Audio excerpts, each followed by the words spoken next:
اپنی نظر کی حفاظت کریں. اے صحابیوں، امتیوں، اپنے نظر کی حفاظت کریں.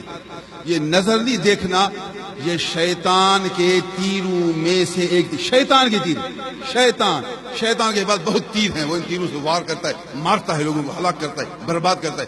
شیطان کے پاس بڑے تیر ہیں اور ہتھیار سلاح ہیں. یہ لوگوں کو مارتا ہے، دلوں کو زخمی کرتا ہے، قتل کرتا ہے. شیطان کے بہت سے تیر ہیں، ان تیروں میں سے ایک تیر یہ دیکھنا ہے.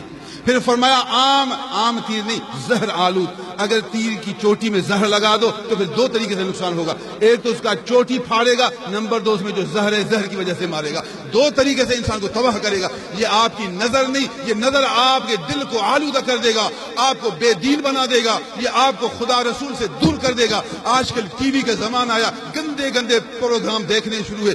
موبائل کا زمانہ آیا، موبائل ہاتھ میں عجیب و غریب چیزیں دیکھتے ہیں، ننگی فلمیں، فحاشی دیکھتے. اے مسلمان، اگر آپ ننگی فلم دیکھیں گے، غلط چیز دیکھیں گے، موبائل میں اپنی نظر غلط استعمال کریں گے، آپ کا دل زہر آلود ہو کر ہلاک ہو جائے گا.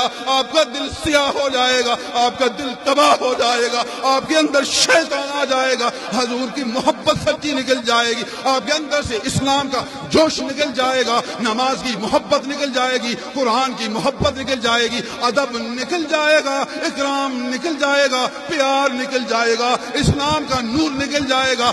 اس شیطانی اثر سے تیرا باطن تباہ ہو جائے گا. تو بد کردار بنے گا، گنہگار بنے گا، شیطان کا یار بنے گا، انگریزوں کا مددگار بنے گا، غیر مسلموں کا انصار بنے گا. تجھے اللہ کے محبوب کا مددگار بننا ہے، قرآن و سنت کا انصار بننا ہے، اسلام کو اجاگر کرنا ہے، قرآن و سنت کو عام کرنا ہے، حق کا بول بالا کرنا ہے. ہم کسی کو برا نہیں کہتے، اتنا ضرور ہے اپنے نبی کی تعریف کرتے ہیں، نبی کی سیرت بیان کرتے ہیں، نبی کی شریعت بیان کرتے ہیں، نبی کی حدیثیں بیان کرتے ہیں، نبی کی زندگی کا طور طریقہ بیان کرتے ہیں، نبی کا دین سمجھاتے ہیں، نبی کا دین عام کرتے ہیں. اللہ کی مدد ہمارے شامل حال ہے، اس کے محبوب کی نظر و کرم ہمارے شامل حال ہے. جو سچا ہوگا اللہ اس کا مددگار ہے، اور جو سچا ہوگا نبی ان کے یار ہیں، اور پوری نبی کی پارٹی بھی اس کی یار ہے.